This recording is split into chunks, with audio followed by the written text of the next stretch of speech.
fala guerreira, professor Tiago Charme aqui, professor de língua portuguesa, para mais uma resolução de questão aqui do Exército, prova da SpaceX. E já vou adiantando que essa resolução aqui são duas questões que eu vou tratar aí de análise sintática novamente. Vamos lá então? Mais da metade da população não tem acesso à coleta de esgoto. No fragmento, é correto afirmar que há. Bom, aqui a gente já percebe, através desse enunciado, que eu vou precisar ler as alternativas para identificar aqui justamente o que existe dentro dos termos da oração aqui nesse fragmento. Então, o ideal aqui é olhar cada uma das alternativas e justamente ir conferindo. Agora, muita atenção aqui na elaboração e na identificação aqui desses termos de oração. Então, o que eu fiz? Separei aqui já, né, algumas partes por cores aqui, como vocês estão vendo. Isso aqui para auxiliar vocês a entender o seguinte: primeira coisa que eu preciso identificar quando eu falo de termos da oração é o verbo. Então, o verbo, através do verbo, que eu vou fazer a perguntinha ali para o verbo para identificar o sujeito da minha oração. Tudo bem? Então aqui nós já vamos para a primeira alternativa, que diz o seguinte, que aqui nesse fragmento existe sujeito simples e predicado nominal. Bom, sujeito simples é o que nós temos aqui. Localizei o verbo ter, aqui como vocês estão vendo. Esse verbo, fazendo a pergunta para ele, quem tem ou quem não tem alguma coisa, né? Quem não tem acesso à coleta de esgoto? E aí eu tenho a resposta, né? Mais da metade da população. Então, mais da metade da população é o sujeito simples. Por que sujeito simples? Ah, tem um monte de palavras aqui e vai ser sujeito simples. Pelo simples fato de que aqui eu tenho uma expressão partitiva, que é aquela que faz, né? Mais da metade, maior que... Então, essas expressões é que vão indicar... Só que só existe um núcleo aqui, né? Que no nosso caso é metade. Pode ser mais da metade das mulheres, mais da metade dos homens, mais da metade das crianças. Aqui eu tenho mais da metade da população. Então, na verdade, o que não pode sair daqui é este termo, metade aqui. Beleza? Então tem o sujeito simples. Tranquilo? Sujeito simples. Aí diz que também tem predicado nominal. Tem predicado nominal aqui. Para ser predicado nominal, eu preciso ter um verbo de ligação, aqueles verbos que indicam estado. É o caso aqui? Não. Qual é o caso aqui que eu tenho? Eu tenho um verbo de ação. É um verbo que, além de ele ser um verbo de ação, ele me indica que eu preciso de um complemento. Então, quando eu digo mais da metade não tem, esse ter aqui, ele indica que eu preciso de um complemento, que ele é um verbo que vai agir. Então, eu tenho aqui, neste caso, um verbo transitivo direto. Se eu tenho um verbo transitivo direto, ou um verbo transitivo que seja um intransitivo, quer dizer que o meu predicado ele não é um predicado nominal. Porque para ser um predicado nominal, o núcleo desse predicado ele precisa ser um nome e não um verbo. Tudo bem? Então a letra A nós já eliminamos aqui. Tem o sujeito simples? Tem, mas não tem o predicado nominal. A letra B fala que é um verbo intransitivo e predicado verbal. Bom, predicado verbal, ok. Agora, verbo intransitivo, por que ele não é um verbo intransitivo? Porque quando eu pergunto, por exemplo, mais da metade da população não tem. Bom, mais da metade da população não tem o quê? Para ser um verbo intransitivo, é um verbo que não vai fazer com que eu faça esse tipo de pergunta, né? Ele não vai dar a oportunidade de eu perguntar tem o quê, né? Então, essa pergunta que eu faço para o verbo, ele diz para mim que ele precisa de um complemento. O verbo intransitivo é aquele que tem a sua ideia já completa, já basta, não preciso ter mais o que dizer a respeito desse verbo, né? Aquele verbo com o sentido completo é o verbo intransitivo, é o verbo que não transita, né? Por isso ele é intransitivo. Então aqui já eliminamos a letra B, não é a letra B então. Aí ele diz na letra C, verbo transitivo. Ótimo, beleza. Já mostrei para vocês que ele tem um verbo transitivo. É o verbo que transita, né? É o verbo que precisa de complemento. Agora, tem objeto direto e indireto aqui? Bom, direto tem, né? Porque se eu pergunto quem não tem alguma coisa, então eu já sei que ele é um verbo transitivo direto. Agora, tem verbo transitivo indireto aqui? Gente, eu até destaquei aqui a palavra a coleta, porque nesse caso a coleta não é complemento do verbo, né? Quando eu digo ele não tem acesso a alguma coisa. Só que, vejam só, acesso aqui não é verbo.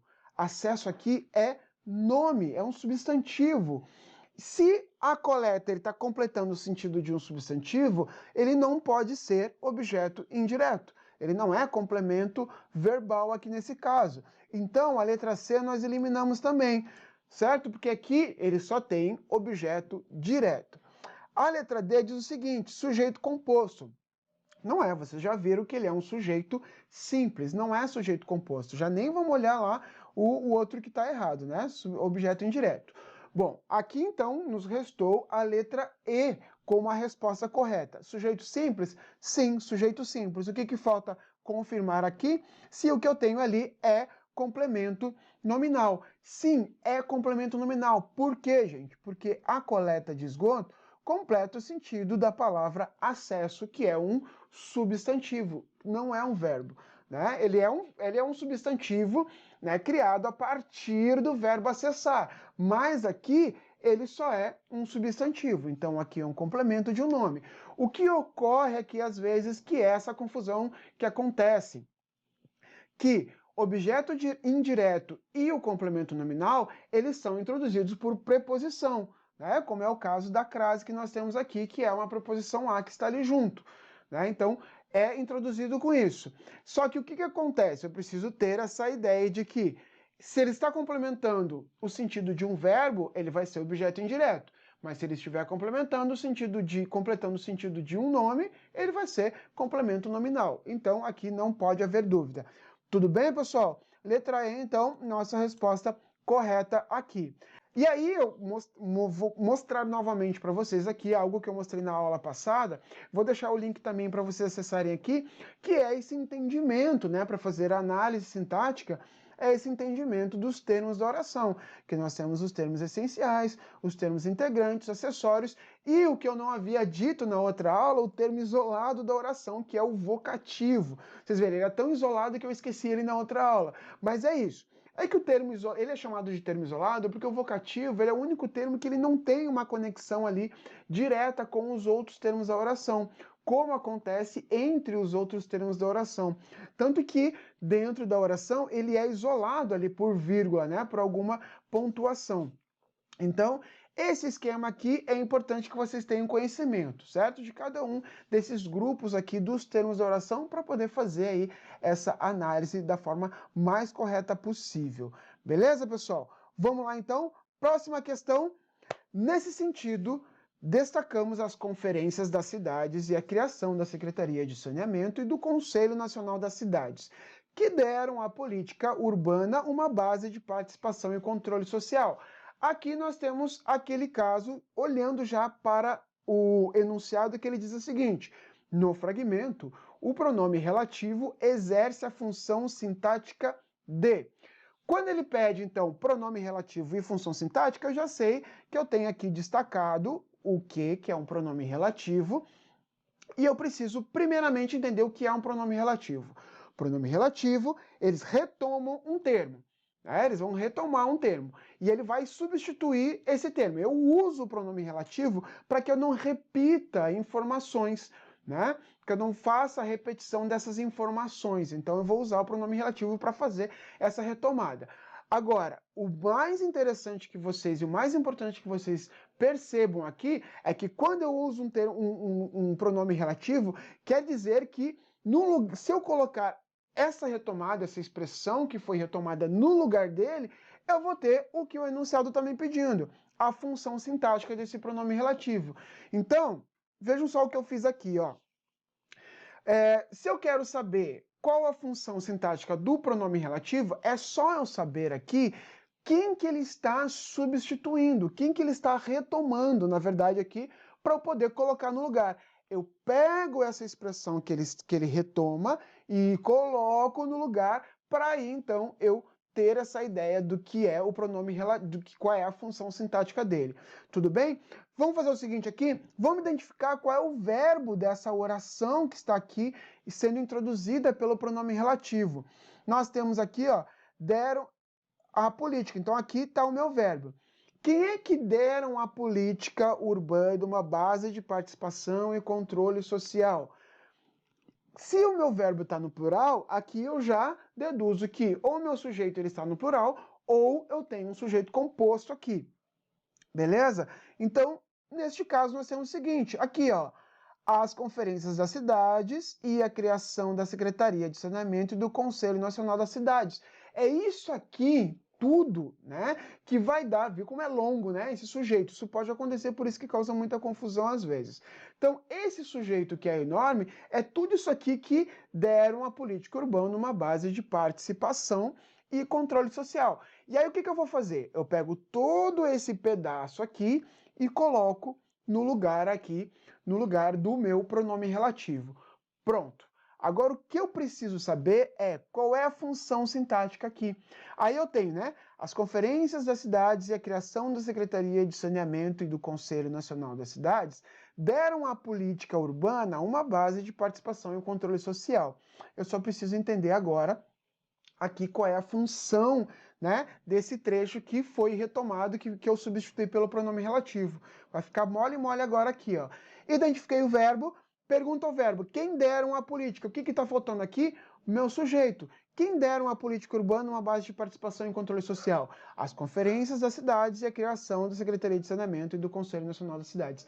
Tudo isso aqui é o meu sujeito. Se é o meu sujeito, eu já elimino a letra A, que diz que é objeto direto, já elimino a letra B, que diz que é objeto direto, já elimino a letra C, que diz que é objeto indireto. Não é nenhum deles. Aqui eu tenho um sujeito, beleza?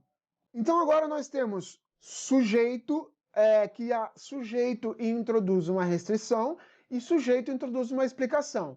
Bom, pessoal, aqui nós temos, obviamente, vocês viram, uma oração subordinada.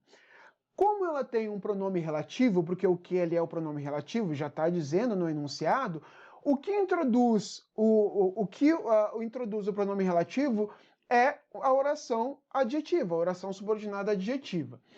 Sabendo disso, nós só temos duas classificações de orações subordinadas adjetivas, que são as explicativas e as restritivas. Agora aqui vem a cereja do bolo, gente. Para ser explicativa, precisa ter uma vírgula, né? Ou ela deve estar separada por vírgula, eu só preciso entender se essa oração adjetiva ela está sendo separada por vírgula. Então a gente vai olhar antes do pronome relativo lá na frase original, antes do pronome relativo se existe essa vírgula. Se houver a vírgula, ela é explicativa. Se não houver vírgula, ela vai ser restritiva. Conferindo aqui, olha o que acontece. Antes do pronome relativo, nós temos a vírgula. Portanto, ela é uma explicativa. Ou seja, o sujeito, o pronome relativo está introduzindo aqui, ele está tendo a função sintática de sujeito e está introduzindo aqui uma explicação. Portanto, resposta correta, a letra E. Fácil, fácil, fácil, pessoal. Não esqueça de acessar lá a plataforma gabaritageomilitar.com.br. Fica legal os nossos vídeos aqui, mais resolução de questão, mais dicas, só aqui com a gente, só conosco aqui que você vai gabaritar de verdade nos militares. Vejo vocês na próxima aula. Tchau!